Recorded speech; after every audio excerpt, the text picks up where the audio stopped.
Kwa Kiswahili kidogo, ingawa tunafanya na afko hoyodi. Mmesikia katika Kenya yetu kwa wakati huu kuna mambo mengi ambayo inafanyika. Kuna mabadiliko inafanyika. Mabadiliko ya maana ambayo inaongozwa na Mheshimiwa Rais wa tano Mheshimiwa William Samoei Ruto. Na hayo mabadiliko inahusu njia dhabiti ya kuleta Wakenya pamoja bila kuangalia dini, bila kuangalia kabila yao, bila kuangalia ile sehemu wanatoka, bila kuangalia chochote, lakini kuangalia ikiwa wote wako wa Kenya. Unajua rais baada ya uchaguzi alifanya mabadiliko ya kuleta elimu kwa kila Mkenya. Inafanyika kwa wakati huu. Hata sisi ambaye kwa muda tumedhulumiwa, leo kuna walimu ambaye imetutosha katika kila sehemu yetu. Tunasema asante sana Mheshimiwa Rais Ruto.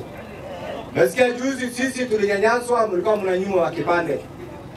Mheshimiwa Rais amesema hakuna sheria ambayo itatungwa ya kunyima wa Kenya haki yao.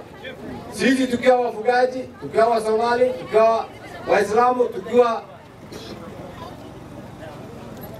wakaji wa sehemu hii kwa muda, kuna sheria ambayo imeletwa. Moja, baada ya kupata uhuru, kuna wakati ile ya shift amendment, kuna sheria ililetwa kunyanyasa wa Somali.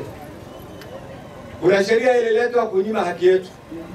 Rais juzi aliondoa hiyo sheria akisema kila Mkenya ana haki ya kupata kitambulisho mahali popote, bora tu wewe ni Mkenya.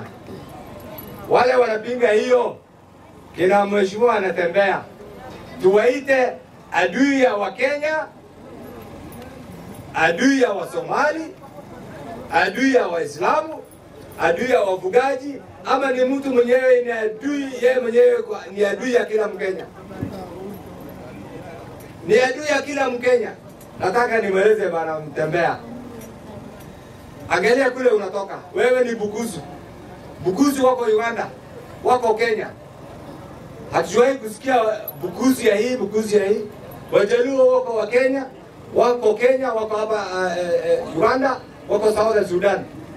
Hatujawahi kusikia wakinyima haki yao. Wakalenjin wako Kenya, wako Uganda, wengine hata wako Ethiopia. Waormo wako Kenya, wako Ethiopia, wengine hata wako sehemu zingine. Wachaka wako hapa Kenya, wako sehemu zingine. Masai wako Kenya, wako Tanzania.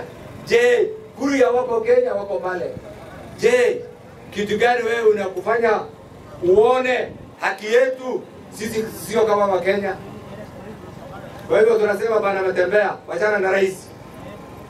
Wachana na rais. Rais hajafanya makosa. Rais amefuata sheria, ameangalia haki, na sisi wale wa Kenya wote tunataka wapate kitambulisho.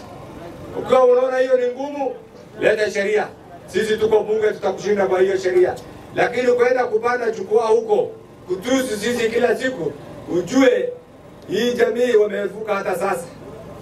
Tunataka utuheshimu, heshimu rais, heshimu katiba, heshimu wa Somali, heshimu wa Kenya, ili tuendelee. Sisi tunataka tuunganishe wa Kenya. Kwa hivyo nataka niambie bana Mtembea, komesha hiyo tabia ya kupiga rais kwa sababu ya kuhudumia wa Kenya.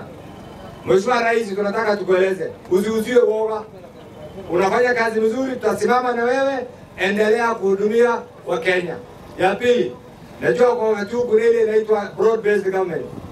Wale wanapiga broad based government ni wale wamezoea kukula peke yao. Wameshikula, wameshiba, sasa wanatabika kila mahali kwa sababu wako na kila kitu.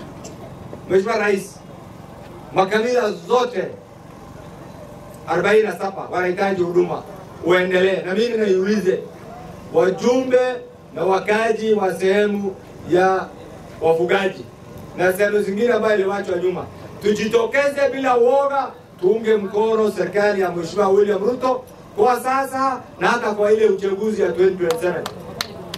Mimi nataka muonyeshe mkono. Mnaunga rais mkono? Mnaunga rais mkono William Ruto? Nataka kila mtu aweke mkono juu. Asanteni sana.